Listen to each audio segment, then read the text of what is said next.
इस वीडियो के अंदर गाइस हम लोग रिव्यू करने वाले हैं एसबीआई के स्मॉल कैप म्यूचुअल फंड का। जी हाँ, इससे पहले हम लोगों ने निप्पॉन और क्वांट के ऊपर पूरा डिटेल वीडियो बना रखा है। अगर आप लोगों ने चेकआउट नहीं किया, लिंक आपको डिस्क्रिप्शन बॉक्स में मिल जाएगी। तो देखिए गाइस, ये इंडिया का second top most invested small cap mutual fund है, जिसके अंदर 16,000 करोड़ से भी ज्यादा का पैसा लगा हुआ है। मैं पर्सनली भी इसके अंदर 5,000 रुपये की पर मंथ की एसआईपी करता हूँ। तो मेरी भी अभी पर्सनल एसआईपी की क्या परफॉर्मेंस है, क्या रिटर्न है, वो भी हम लोग देखेंगे। साथ में जितने भी अदर जो है स्मॉल कैप कैटेगरी के म्यूचुअल फंड है, उन सभी के साथ में कंपेयर करके देखेंगे क्या 2023 के अंदर आपको इस फंड के अंदर निवेश करना चाहिए या फिर नहीं करना चाहिए। गाइस, सबसे पहले मैं अपनी एसआईपी की यहाँ पे परफॉर्मेंस की बात करना चाहूंगा। तो स्क्रीन के सामने आप देख सकते हैं, मैंने 26/11/2022 से यहाँ पे अपनी शुरुआत की थी। अभी तक मेरी 6 इंस्टॉलमेंट जा चुकी है, 30,000 रुपए यहाँ पे इन्वेस्ट हो चुके हैं। अगर इसके मैं रिटर्न की बात करूँ तो 5.78% का इसने मुझे 6 महीने के अंदर रिटर्न ऑब्वियसली निकाल के दिया है।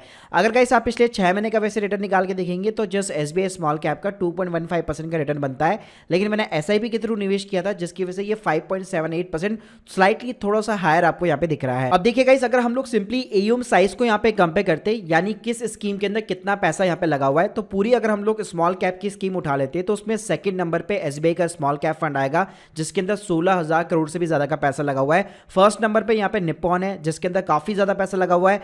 थर्ड नंबर पे आप एचडीएफसी, एक्सिस, डीएसपी इन सभी को रख सकते हैं, जहां पे ऑलमोस्ट 9 से 15,000 करोड़ के आसपास लगा हुआ है। अगर गाइस यहाँ पे मैं रिटर्न्स के कंपैरिजन करना चाहूँ तो हम लोगों ने पूरी स्मॉल कैप फंड की यहाँ पे लिस्ट उठा ली है। तो हम लोग 3 साल के सीएजीआर, 5 साल के सीएजीआर, 10 साल के सीएजीआर और साथ में हम लोग एवरेज एनुअल रोलिंग रिटर्न्स और 1 साल का एब्सोल्यूट रिटर्न, उसके बेस पे हम लोग यहाँ पे कंपेयर करने वाले हैं। देखिए गाइस, अगर मैं 3 साल का यहाँ पे सीएजीआर निकाल के देखता हूं तो एसबीआई स्मॉल कैप का जो है बेसिकली 19 नंबर की यहाँ पे रैंकिंग इसको मिलती है, जिसने 40% का यहाँ पे 3 साल के अंदर सीएजीआर निकाल के दिया है।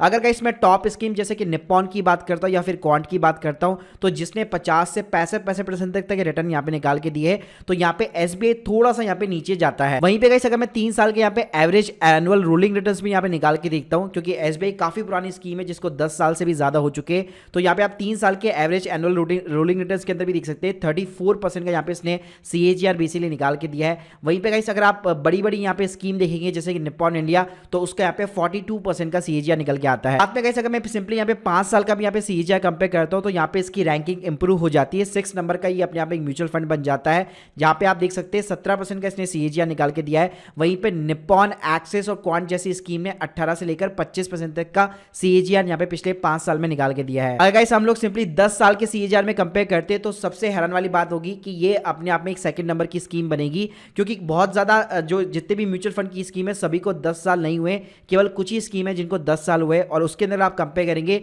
तो पिछले 10 सालों के अंदर उसने 26% का रिटर्न निकाल के दिया है। फर्स्ट नंबर पे यहाँ पे आपको निप्पॉन दिखाई देगा, जिसका 28% का सीएजीआर है। अगर गाइस पिछले में 1 साल के रिटर्न या 3 महीने के रिटर्न या 6 महीने के रिटर्न निकाल के देखूं तो यहीं पे हमें बात समझ में आ जाती है। पिछले 1 साल के अंदर इस फंड ने कुछ खास यहाँ पे परफॉर्म नहीं किया है। आप स्क्रीन के सामने देख सकते हैं 15 नंबर की यहाँ पे रैंकिंग मिलती है, जबकि अगर मैं निप्पॉन इंडिया जैसे स्कीम की बात करूं तो यहाँ पे 1 साल के अंदर 28% का रिटर्न निकाल के दिया है। वहीं पे इसका रिटर्न केवल 18% का निकला है, और पिछले 6 महीने की अगर आप कंपेयर करेंगे तो सिर्फ 1 से 2% का इसने यहाँ पे पिछले 6 महीने में रिटर्न निकाल के दिया है। लेकिन गाइस अगर मैं एक्सपेंस रेशियो के कंपैरिजन करूं तो सबसे कम एक्सपेंस रेशियो में अगर आप एक बड़ी स्कीम को लेके चलते तो डेफिनेटली यहाँ पे एसबीआई स्मॉल कैप फंड को आप यहाँ पे कंसीडर कर सकते हैं। अब चलिए गाइस, इसके कुछ डिटेल्स यहाँ पे पैरामीटर्स हम लोग देख लेते हैं। जैसे कि फंड साइज में आपको ऑलरेडी बता चुका हूं, तो इसकी जो पूरी इन्वेस्टमेंट कैटेगरी स्मॉल कैप की अपने आप में ये 32% अपने आप में कंट्रीब्यूट करता है। एक्सपेंस रेशियो जैसे बताया कि 0.73% का है, जबकि कैटेगरी एवरेज अपने आप में 1.28% का है, तो जो कि काफी अच्छा है। इसके अगर मैं क्रिजल की यहाँ पे रैंक की बात करूं तो भाई क्रिजल ने 2023 के अंदर इसकी रेटिंग यहाँ पे चेंज कर दी है, क्योंकि अच्छा परफॉर्म नहीं किया है इसने,